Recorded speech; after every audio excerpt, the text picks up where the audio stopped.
Hello बच्चों, math के next lecture में फंक्शन रिलेशन एंड फंक्शन जो मैंने लास्ट वीडियो में बताया था और फंक्शंस के कुछ क्वेश्चंस भी बताए थे, इसके नेक्स्ट लेक्चर में आपको नेक्स्ट फंक्शन के कुछ क्वेश्चन सॉल्व करके दिखाता हूँ और आप देखिए। चलिए कंटिन्यू करते हैं। तो जो फंक्शन लास्ट क्लास में बताया था फंक्शन और रिलेशन के बारे में, तो रिलेशन एंड फंक्शन को बता दिया था, एक्सप्लेन कर दिया था। अब इसके कुछ क्वेश्चन सॉल्व करते हैं। जस्ट सपोज कि मुझे फंक्शन के बारे में ये चेक करना है कि गिवन जो फंक्शन है वो इंजेक्टिव एंड सर्जेक्टिव यानी कि वन वन एंड ऑन्टो है कि नहीं। तो बेसिकली मुझे इन क्वेश्चन में मुझे one one and onto check करना है ना। तो मुझे पता है वन वन ऑल्सो कॉल्ड क्या, इंजेक्टिव, और ऑन्टो ऑल्सो कॉल्ड सर्जेक्टिव, है ना। ये चेक करना है कि ये जो गिवन फंक्शन है वन वन या ऑन्टो है कि नहीं। तो जैसे कि अगर मैं एक क्वेश्चन लेता हूँ, इस क्वेश्चन में मैं दो पार्ट बताता हूँ। जैसे कि पहला पार्ट आपके पास है f such that N to N, है ना। तो जैसा कि मैंने क्वेश्चन में मतलब फंक्शन को समझाते वक्त मैंने बताया था कि अगर आपको फंक्शन गिवन है और उसकी इक्वेशन गिवन है तो आपको इसमें ऑन्टो इंटो या जो भी आपसे पूछ रहा है onto into one one many one वो आप बता सकते हो। तो फिलहाल तो वो वन वन एंड ऑन्टो ही पूछता है, बट आगे के जो कॉम्पिटिटिव एग्ज़ाम्स होते हैं उसमें कोई भी मैपिंग आपसे पूछ सकता है। तो इसको मैंने एक्सप्लेन किया था। तो अगर आप जानना चाहते हो कि वन वन एंड ऑन्टो कब प्रूव होता है या इंटू कब प्रूव होता है, मैनी वन कब प्रूव होता है, तो आप प्रीवियस वीडियो को आप देख सकते हो। ठीक है ना। सबसे पहले देखिए ये क्वेश्चन है मेरे पास कि एफ यानी कि फंक्शन सच दैट कि एन टू एन। अब मुझे पता है कि ये जो होता है ये होता है डोमेन, है ना, मैंने बताया था। और ये जो होता है ये होता है को डोमेन, है ना। जब भी आपको इस तरह से दिया होगा तो फंक्शन सच दैट करके दिया होगा और यहाँ पर डोमेन और इस तरफ एरो के इस तरफ होगा को डोमेन। और ये एन क्या शो करता है, ऑल नेचुरल नंबर, और ये भी ऑल नेचुरल नंबर। तो मुझे चेक करना है कि ये जो फंक्शन के लिए दिया है तो ये जो फंक्शन है एक्स स्क्वायर, ये ऑल नेचुरल नंबर डोमेन और ऑल नेचुरल नंबर को डोमेन पर ये आपका वन वन और ऑन्टो है कि नहीं। ठीक है ना। तो चलिए स्टार्ट करते हैं और देखते हैं। देखिए मैंने क्या बताया था कि वन वन के लिए मुझे क्या करना पड़ता है, सबसे पहले कि मैंने क्या करना रहता है कि x1 और x2 दो ऐसी कोई भी वैल्यू लेनी है डोमेन से, क्योंकि x1 x2 है तो जो x की वैल्यूज़ होती all values are related from domain. तो दैट्स वाई यहाँ पर ये नेचुरल नंबर से लेंगे। x1 x2 कोई भी वैल्यू हो सकती है, ठीक है ना। तो जब आप x1 x2 लोगे किससे, डोमेन से लोगे, तो आपको क्या करना रहता है फंक्शन वन वन के लिए कि जो फंक्शन गिवन है उसमें ये दोनों वैल्यूज़ को पुट कर ये दोनों वैल्यू आपस में क्या दोनों फंक्शन आपस में क्या होने चाहिए, इक्वल होने चाहिए। ठीक है ना। और ये इक्वल होने चाहिए। तो जैसे ही अगर आप यहाँ पे देखते हो कि f x one equal to f x two ये होना चाहिए, तो जब आप इसमें देखो एफ एक्स क्या है, एक्स स्क्वायर, और जब आपने इसमें एक्स वन रख दिया तो ये एक्स वन हो जाएगा। तो दैट्स वाई ये एफ एक्स वन क्या हो जाएगा, ये हो जाएगा एक्स वन स्क्वायर, और राइट साइड में क्या हो जाएगा, एक्स टू स्क्वायर, है ना, ये हो जाएगा।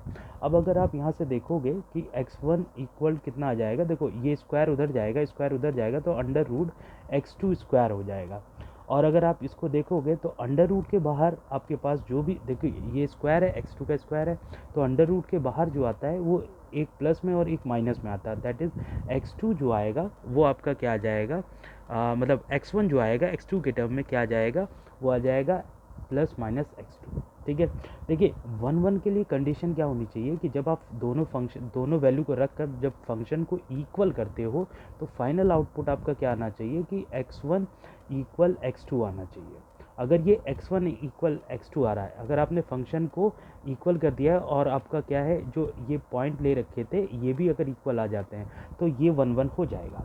बट अगर आप यहाँ पर ध्यान से देखो तो आपके पास x1 क्या आ रहा है, प्लस माइनस x2, यानी कि अगर आप इसको देखोगे तो x1 एक बार तो x2 के इक्वल होगा, ठीक है, बट दूसरा जो वैल्यू है x1 वो होगा माइनस x2, है ना।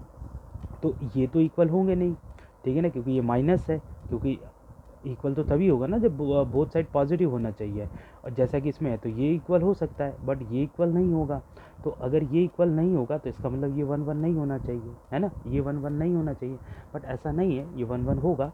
क्यों, क्योंकि मुझे एक चीज़ और देखनी है कि मुझे जो यहाँ पे डोमेन और को डोमेन और जो को डोमेन लेना वो ओनली नेचुरल नंबर होना चाहिए, ओनली नेचुरल नंबर। और मुझे पता है कि जो नेचुरल नंबर्स होते हैं वो 1 से स्टार्ट होते हैं, 1 2 3 एंड सो ऑन, है ना।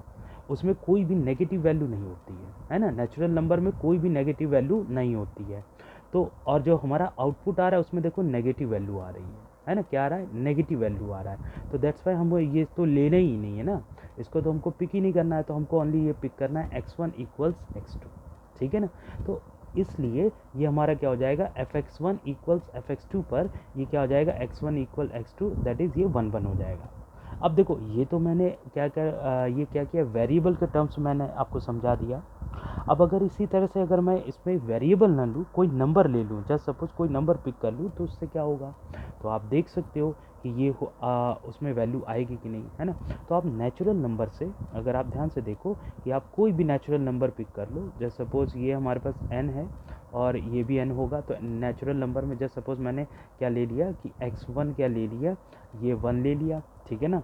और जो x2 ले लिया वो मैंने क्या ले लिया, जस्ट सपोज वो ले लिया क्या, कुछ भी, कोई भी वैल्यू आप पिक कर सकते हो। और आपको याद रखना है कि जब आप फंक्शन में रखो, ठीक है ना, जब भी आप फंक्शन में रखो तो आपका आउटपुट हमेशा क्या आना चाहिए, x1 इक्वल्स x2। तो ऐसा कोई वैल्यू है, बिल्कुल है। अगर आपने क्या किया, x1 को पिक किया 2, है ना, और अगर आपने क्या किया, x2 को पिक किया 4, क्योंकि ये दोनों नेचुरल नंबर है। तो जब आपने इन दोनों को पिक किया तो ये दोनों वैल्यू हम फंक्शन में अगर पुट कर दें, यहाँ पर देखो तो हमारे पास क्या है, एफ एक्स की जगह पहले 2 लेना है, x1 मतलब कि 2 लेना है, तो f2 हो जाएगा, x की जगह 2 ले लिया। और राइट साइड में हमारे पास क्या होगा, ये था, देखिए ये fx1 है यानी कि f2, और राइट साइड में इक्वल होगा fx2 यानी कि x2 की जगह 4 आ जाएगा। तो ये दोनों इक्वल होने चाहिए, और अगर ये इक्वल है तो अगर आप ध्यान से देखो यहाँ पर तो f2, तो यानी कि फंक्शन आपको दिया था fx इक्वल एक्स स्क्वायर, तो जैसे ही x की जगह 2 रखोगे तो ये कितना हो जाएगा, 2 का स्क्वायर, है ना। और यहाँ पर अगर आप ध्यान से देखोगे तो अगर आपके पास क्या आ रहा है, तो ठीक है ना, तो ये वैल्यू सेम आनी चाहिए। तो आपके पास, एक मिनट, थोड़ा सा मिस्टेक हुआ है क्योंकि मुझे नेचुरल नंबर ही पिक करना है, तो जस्ट थोड़ा, ठीक है, ओके, तो ये आ जाएगा। तो अगर आप देखोगे तो आपके पास ये थोड़ा सा मिस्टेक हुआ है, ये 2 ही लेना पड़ेगा आपको, ठीक है ना, x2 आपको 2 लेना पड़ेगा क्योंकि 2, ठीक है।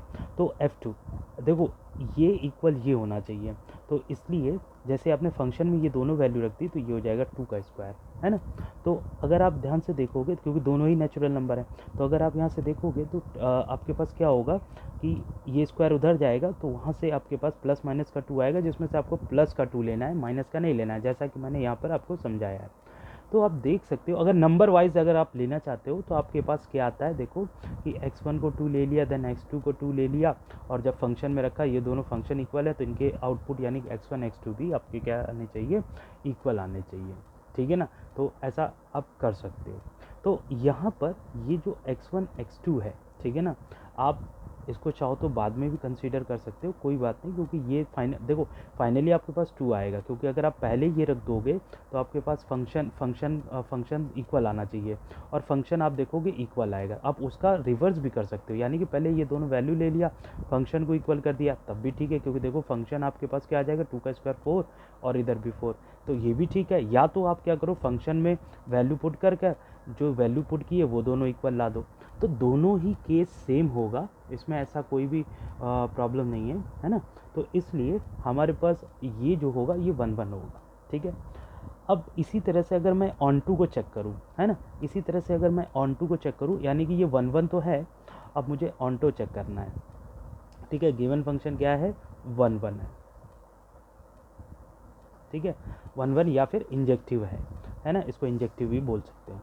और ऑन टू को चेक करने के लिए मुझे क्या करना होता है, सबसे पहले देखो इसको 2-3 तरीके से चेक कर सकते हैं ऑन टू को, कि फर्स्ट ऑफ ऑल मुझे क्या करना है कि जो एफ एक्स गिवन है ठीक है। तो मैं देखो वेरिएबल के टर्म में ही बता दे रहा हूँ, आप चाहो तो वैल्यू रख के भी पुट कर सकते हो, ऐसा कोई प्रॉब्लम की बात नहीं है, ठीक है ना। मैं वेरिएबल के टर्म में बता दे रहा हूँ, और आप चाहो तो इसको क्या कर सकते हो कि आप वैल्यू रख कर भी इसको वो कर सकते हो सॉल्व। तो जैसे कि इसको वेरिएबल के टर्म में कैसे सॉल्व करना है कि एफ एक्स आपको ऑलवेज दिया रहेगा, तो एफ एक्स को हमेशा वाई कंसीडर किया जाता है क्योंकि ये वाई ही होता है, और एक्स स्क्वायर। अगर आप यहाँ से एक्स की वैल्यू फाइंड करो तो हमेशा याद रखना एक्स के टर्म में इक्वेशन आनी चाहिए। क्या आना चाहिए? एक्स के टर्म में हमेशा क्या आना चाहिए? इसका इक्वेशन आना चाहिए, ठीक है। तो अगर एक्स के टर्म में इक्वेशन आएगा तो ये देखो एक्स स्क्वायर है तो ये इधर आ जाएगा, तो ये हो जाएगा अंडर रूट वाई, है ना। तो अंडर रूट वाई आ जाएगा। अब मुझे पता है कि वाई की वैल्यूज़ हमारी सारी की सारी क्या होंगी, आपका रिलेट होना चाहिए एक्स की वैल्यूज़ से। अब आप देखो यहाँ पे वाई की कौन सी वैल्यूज़ नहीं पिक कर सकते, आप ध्यान से देखो कि यहाँ पर वाई की कौन सी वैल्यू पिक नहीं कर सकते, तो आपको समझ में आता है कि वाई की जो देखो अंडर रूट के अंदर क्या नहीं आना चाहिए, अंडर रूट के अंदर अगर कोई भी माइनस में वैल्यू आ रही है ना, ये नहीं आना चाहिए। अगर ये आया तो ये इमेजिनरी वैल्यू होती है, तो ये एक्सेप्टेड नहीं होता है ना। तो y की वैल्यू क्या नहीं आनी चाहिए, कोई भी ऐसी वैल्यू नहीं आनी चाहिए जो एक्सेप्टेड नहीं है। तो जैसे अंडर रूट के अंदर अगर y अगर आप देख रहे हो तो y आपका क्या, अगर नेगेटिव आ गया, y नेगेटिव आ गया तो इसका मतलब ये इमेजिनरी हो जाएगा। तो दैट्स वाई हम इसको y की प्लेस पर हमको हमेशा क्या लेना होगा, तो हमको हमेशा लेना होगा y ग्रेटर देन और इक्वल टू 0 लेना होगा, है ना।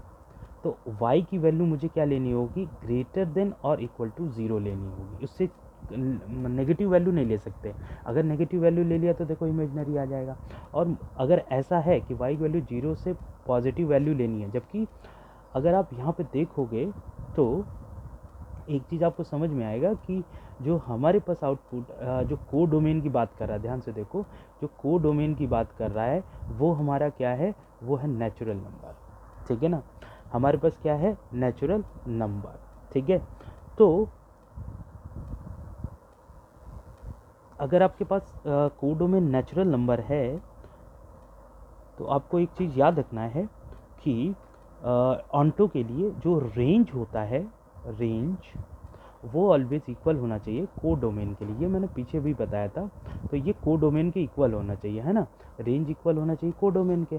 बट अगर आप यहाँ पे जाओगे, देखो रेंज क्या होता है, ऑल वाई वैल्यूज़, इसको हम बोलते हैं जो वाई वैल्यूज़ जितनी भी होती हैं उनको बोलते हैं रेंज, इनको बोलते हैं रेंज, ठीक है ना, ऑल, ठीक है। रेंज होता है ऑल वाई वैल्यूज़। और को डोमेन देखो उसने क्वेश्चन में दिया हुआ था, को डोमेन देखो उसने क्वेश्चन में दिया हुआ था कि ये क्या है, को डोमेन ये होगा नेचुरल नंबर। तो अगर आप देखो तो आपके पास रेंज, आपके पास क्या आ रहा है, देखो रेंज आ रहा है 0 से लेकर y की value greater than equal to 0, तो मतलब रेंज आ रहा है आपके पास कितना, अगर आप इसका एक सेट बनाओगे तो 0 1 2 ऐसे करके सारी वैल्यूज आएंगी इनफाइनाइट तक। जबकि को डोमेन नेचुरल नंबर है, को डोमेन नेचुरल नंबर है, और नेचुरल नंबर स्टार्ट कहाँ से होता है, वो होता है 1 से, 1 2 3, ठीक है ना। तो ऐसे करके इनफाइनाइट तक ऐसे स्टार्ट होता है आपका। तो नेचुरल नंबर आपका ये होगा। तो आप ध्यान से देखो क्या ये दोनों इक्वल है, नहीं है, क्योंकि इसमें 0 है इसमें नहीं है। तो दैट्स वाई ये हमारे पास क्या हो जाएगा, क्योंकि इसमें 0 है इसमें नहीं है, तो ये दोनों इक्वल थोड़ी ना हो जाएंगे, रेंज और को डोमेन इक्वल नहीं होंगे। तो जब भी ये दोनों इक्वल नहीं होते हैं तो उस केस में ये क्या होता है, तो इसको माना जाता है कि अगर ये दोनों इक्वल नहीं है तो ये आपका क्या है, ऑन्टो, क्या ऑन्टो नहीं होगा, है ना, ऑन्टो ये नहीं होगा, ठीक है, नॉट ऑन्टो, ठीक है। एक तो ये तरीका है निकालने का कि रेंज और को डोमेन को बराबर कर दो।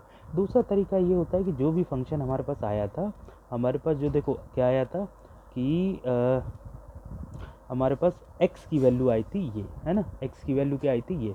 अब मुझे क्या करना है, जो भी x की वैल्यू आ रही है, दूसरा तरीका है ये, एक तरीका ये है करने का, दूसरा तरीका मैं ये बता रहा हूँ। तो जो सेकंड मेथड है उसमें क्या करोगे कि x की वैल्यू अंडर रूट वाई आई है, उसको उठा के मेन फंक्शन में रख देना।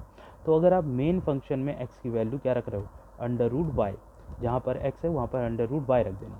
तो यहाँ पर क्या हो जाएगा, x की जगह अंडर रूट वाई और इसका स्क्वायर हो जाएगा। अगर ये आउटपुट y आ रहा है, अगर ये आउटपुट y आ रहा है तो इसका मतलब ये होगा कि ये ऑन्टो होगा, ठीक है ना। अगर इसका आउटपुट क्या आ रहा है, y आ रहा है, तो ये ऑन्टो होगा। बट प्रॉब्लम यहाँ पर ये है कि यहाँ पर तो ये ऑन्टो दिखा रहा है ना। तो अगर आप यहाँ पर ध्यान से देखो कि जैसे ही अगर आप क्या करते हो कि x की जगह क्या रख देते हो, अंडर रूट वाई। तो ठीक है ना, x की जगह क्या रख देते हो, अंडर रूट वाई। तो यहाँ पर अगर जैसे ही अंडर रूट वाई रखोगे तो यहाँ पर आपको एक पॉइंट मिल रहा है कि फंक्शन पर x की जगह अंडर रूट वाई रखने पर ये y आ जाएगा। अब देखो, जैसे ही अगर आप यहाँ से x की वैल्यू निकाल रहे तो यहाँ पर दोनों चीज़ें आ रही हैं। एक आपका प्लस, देखो क्योंकि अंडर रूट है तो अंडर रूट के बाहर हमारा जो वैल्यू लेते हैं हम क्या लेते हैं, प्लस प्लस माइनस में लेते हैं यहाँ पर ये चीज़। तो आपको हमेशा याद रखना अंडर रूट वाला चीज़ जो टर्म होता है वो कैसा होता है, प्लस एंड माइनस में। तो दैट्स वाई यहाँ पर देखो, यहाँ पर आपके पास y आएगा किस पर, जब आप अंडर रूट वाई रखोगे। और यहाँ अगर आपने क्या रखा, माइनस, क्या रखा, x की जगह आपके पास क्या रखा, माइनस, तो ऐसा रखना पड़ेगा। तो ये हो जाएगा आपके पास कितना, देखिए अगर आप इसमें देखोगे, देखो दो वैल्यू हैं x की दो वैल्यू है, एक प्लस का अंडर रूट वाई और एक है x है माइनस का अंडर रूट वाई। और अगर आपने यह माइनस का अंडर रूट वाई यहाँ रखा तो इन दैट केस यहाँ पर फिर भी क्या आएगा, ये आपके पास आएगा, अगर आप इसको सॉल्व कर रहे हो तो ये तब भी आएगा आपके पास y, है ना। तो दोनों ही केस में y आ रहा है, ठीक है ना। तो अगर आप यहाँ से देखोगे यानी कि आपके पास जब भी आप क्या कर रहे हो कि x की वैल्यू रख रहे हो तो ये दोनों केस में y आ रहा है। तो ऐसा नहीं होना चाहिए क्योंकि एक ही केस में y आना चाहिए, ठीक है ना। दोनों केस में y आएगा तो फिर ये आपका ऑन्टो नहीं होगा। तो ये आपको थोड़ा सा याद रखना होगा। तो देखो ये वाला मेथड थोड़ा सा आप कंफ्यूज भी हो सकते हो, हालांकि ये है इजी। ज़्यादातर केस में ये क्या करता है कि सेम फंक्शन देता है, अगर यहाँ पर y आ जाता, मतलब जब भी आप उसको रखोगे x की वैल्यू को और यहाँ y आ जाए तो इसका मतलब ऑन्टो होता है। बट यहाँ पर दो दो वैल्यूज़ पर y आ रहा है तो दैट्स वाई ये ऑन्टो नहीं होगा। एक दूसरा, ये दूसरा तरीका है, ठीक है ना। देखो पहला तरीका ये है कि आप रेंज और कोडोमेन को इक्वल कर दो, दूसरा तरीका आपके पास ये है। और तीसरा तरीका है कि अगर आप पॉइंट के थ्रू जाओ, है ना। पॉइंट के थ्रू कैसे जाओगे, कोई भी पॉइंट ले लो नेचुरल नंबर में, सबके लिए आपके पास आउटपुट ऐसा आना चाहिए जैसे कि हमारे पास क्या है, सिंस हमको पता है कि जो fx है वो कितना था भाई, एक्स स्क्वायर, है ना। fx क्या था, एक्स स्क्वायर। अब आपको पता है कि अगर आप x की कोई भी मतलब x की कोई भी एक वैल्यू उठा लो, ठीक है ना, कि क्योंकि हमको यहाँ पे ध्यान से समझना है कि जो फंक्शन दिया था वो दिया था नेचुरल टू नेचुरल, है ना। फंक्शन क्या दिया था, नेचुरल टू नेचुरल दिया हुआ था। तो इसका मतलब रेंज में भी, रेंज या को डोमेन में भी सारे नेचुरल और फंक्शन उसमें डोमेन में भी नेचुरल। तो हमको पता है एफ एक्स क्या होता है, एफ एक्स वाई होता है और y equal to x square, और वाई की सारी वैल्यूज़ क्या होती हैं, रेंज होती हैं। तो मुझे पता है कि रेंज की वैल्यू कौन सी लेनी है, नेचुरल नंबर। तो जस्ट सपोज मैंने y को क्या ले लिया, 2, क्या ले लिया 2, y को क्या ले लिया 2, क्योंकि नेचुरल नंबर लेना है ना रेंज, तो y को मैंने 2 ले लिया, 2 नेचुरल नंबर है।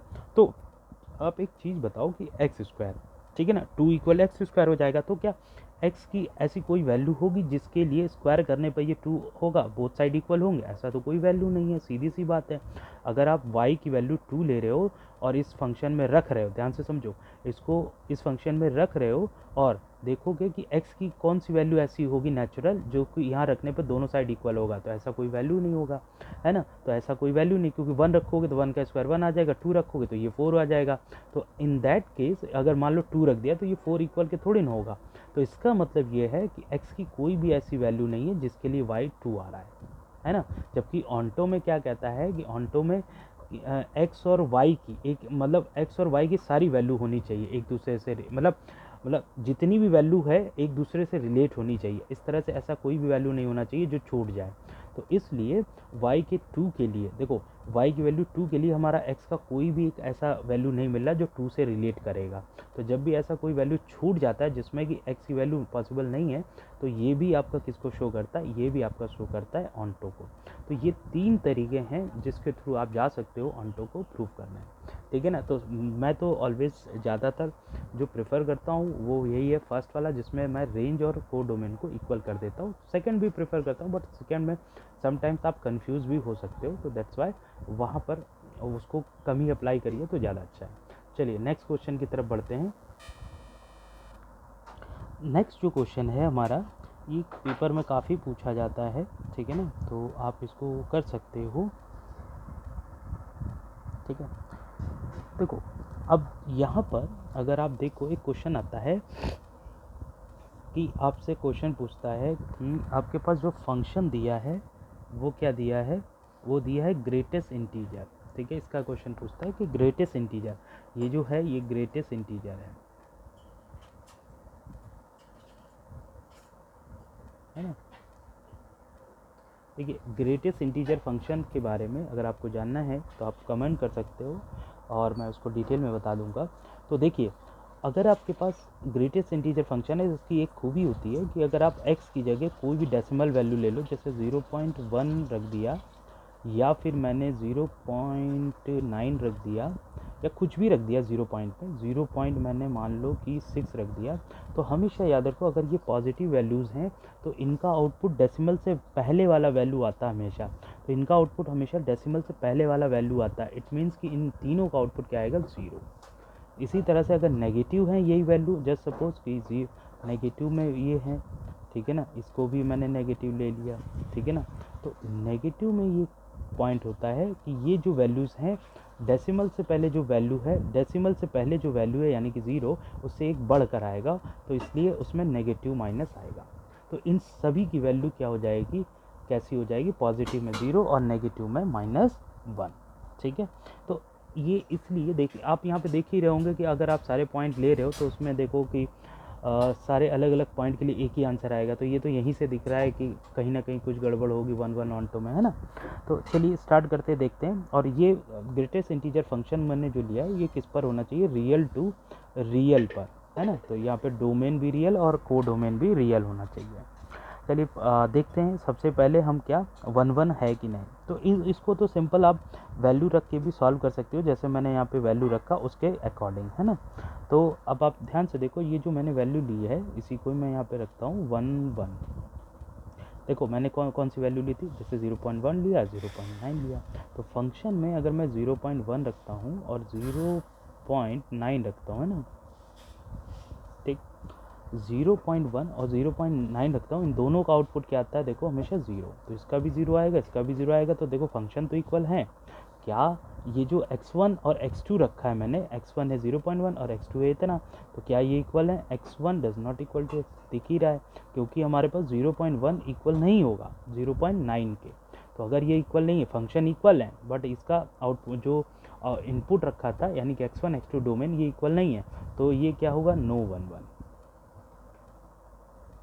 है ना, या फिर इंजेक्टिव। तो ये नहीं होगा।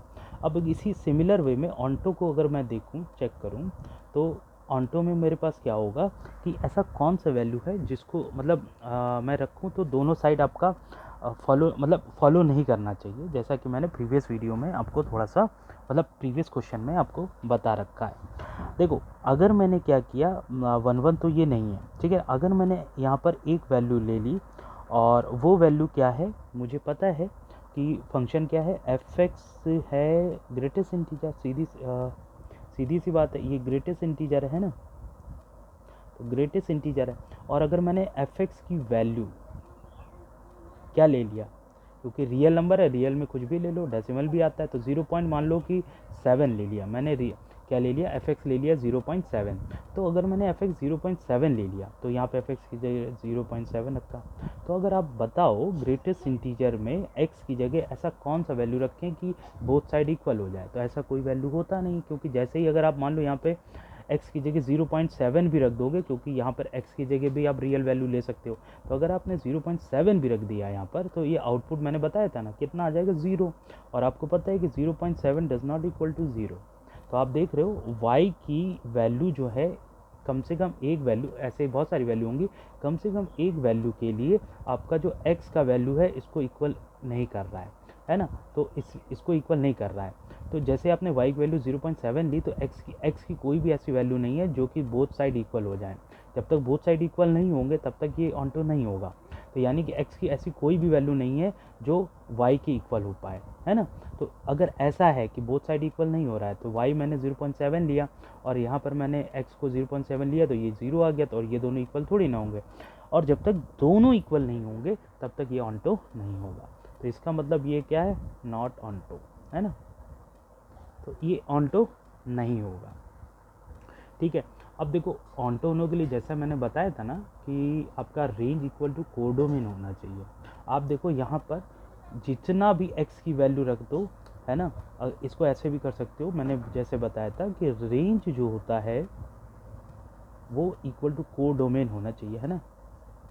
और मुझे पता है कि कोडोमेन क्या है भाई, कोडोमेन है रियल नंबर। अब रियल नंबर में आप कोई भी वैल्यू उठा के रख लो, डेसिमल वैल्यू रख लो, होल वैल्यू रख लो, नेगेटिव वैल्यू रख लो, नेगेटिव में डेसिमल वैल्यू रख लो, कुछ भी रख दो, है ना।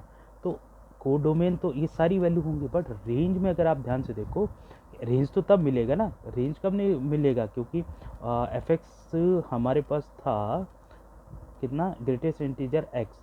तो रेंज तो देखो, रेंज तो आपको तब मिलेगा ना जब आप x की वैल्यू रखोगे, तो क्योंकि एफ एक्स होता है रेंज, तो x की वैल्यू आप कुछ भी रख दो। आप जैसे डेसिमल में इसमें रखोगे तो डेसिमल में रखने पर जैसे 0.2 रख दिया तो इसका आउटपुट कितना आ जाएगा, 0 आ जाएगा। तो कहने का मतलब है रेंज में आपका कोई भी डेसिमल नहीं आएगा, वो हमेशा एक इंटीजर आएगा, है ना। तो इसका मतलब क्या हो गया, इसका मतलब ये हो गया कि जो y यानी कि रेंज है, इसका मतलब ये हो गया कि जो रेंज है वो आपका इसका सबसेट है कोडोमेन का। तो अगर कोई भी किसी भी फंक्शन के लिए अगर रेंज सबसेट है कोडोमेन का तो वो ऑन्टो नहीं होता है, वो होता है इंटो फंक्शन, है ना।